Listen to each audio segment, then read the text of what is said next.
दोस्तों अंता में नरेश मीणा के साथ गजब का खेल हो गया है।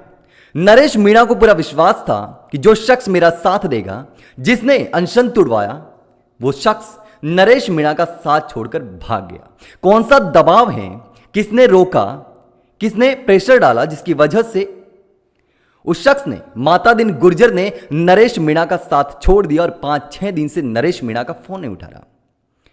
यह बहुत बड़ा गंभीर सवाल है और यहां पर सबसे बड़ा सवाल मैं करना चाहूंगा कि माता दिन गुर्जर पर दबाव किसने डाला होगा कि नरेश मीणा का साथ छोड़ दिया होगा।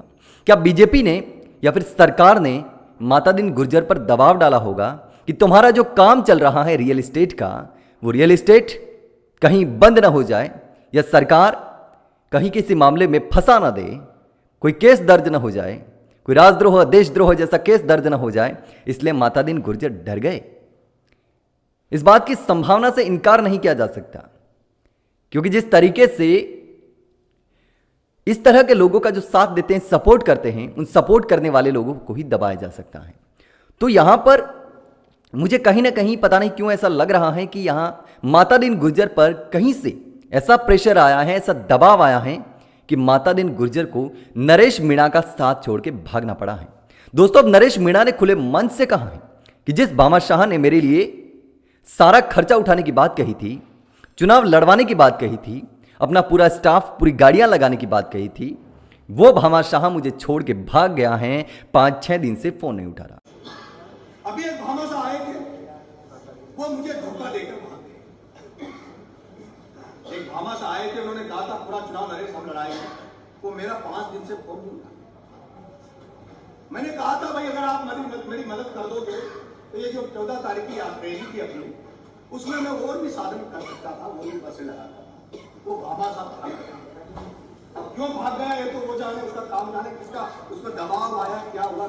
तो दोस्तों मैं आपको बता दूं कि वही भामाशाह था, माता दिन गुर्जर, जिसने नरेश मीणा का पूरा खर्चा उठाने की बात कही थी, अपना स्टाफ लगाने की बात कही थी, अपनी सारी गाड़ियां जो कंपनी की हैं वो लगाने की बात कही थी, लेकिन अब वो फोन नहीं उठा रहे नरेश। छोड़ के चले गए, परंतु हम भाई नरेश, हम टेंशन न ले, हम बैठे हैं और आज हम हाथ रख के जा रहे हैं भाई साहब को विधानसभा के लिए। चाहे सरकारें कितना भी षड्यंत्र रच ले, कितना भी तंत्र विचार कर ले, माता दिन पनियार के साथ साक्षात बालाजी महाराज का आशीर्वाद रहा। और जितना 1 लगे चाहे 5 लगे, जितना चुनाव में खर्चा होगा वो भी माता दिन पनियार अपने नागेश परिवार को।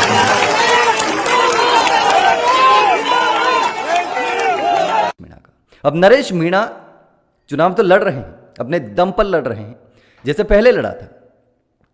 अब कौन सपोर्ट कर रहा है, कौन नहीं कर रहा है, ये बात अलग है, लेकिन नरेश मीणा चुनाव तो लड़ेंगे। और नरेश मीणा की रैली में जबरदस्त तरीके से भीड़ आई थी, इससे ज्यादा भीड़ आ सकती थी, जैसा कि नरेश मीणा ने कहा था कि माता दिन गुर्जर ने सपोर्ट नहीं किया। उन्होंने कहा था कि गाड़ियां भेजेंगे, लेकिन इतनी व्यवस्था नहीं हो पाई क्योंकि वो 5 दिन से मेरा फोन ही नहीं उठा रहे। यानी कि रैली जो की थी वो नरेश मीणा ने अपने दम पे की थी। अगर और इसमें खर्चा होता भामाशाह की तरफ से तो सोचिए कितने लोग आ जाते।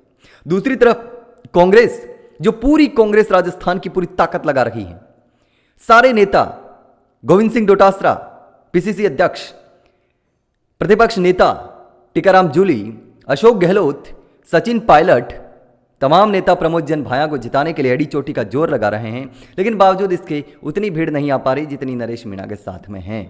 यानी प्रमोद जन भाया का तीसरा नंबर रह सकता है, नरेश मीणा दूसरे नंबर पर आ सकते हैं। मैं ऐसा इसलिए कह रहा हूं क्योंकि अगर कोई काया पलट हो गया तो अलग बात है, लेकिन बीजेपी के जो वोट हैं वो सारे के सारे सुरक्षित हैं, क्योंकि बीजेपी के जितने भी वोटर्स हैं वो नरेश मीणा को वोट नहीं देंगे, कांग्रेस को वोट नहीं देंगे, और वो वोट सारे के सारे बीजेपी को जाएंगे। अब पीछे जो वोट बटे हैं वो कांग्रेस के सारे के सारे वोट नरेश मीणा ले जाएंगे जो कांग्रेस को जाते थे, और बाकी के बचे हुए वोट प्रमोद जन भाया के खाते में आ सकते हैं। जो कांग्रेस के कट्टर ईमानदार कार्यकर्ता होंगे या समर्थक होंगे वो वोट देंगे।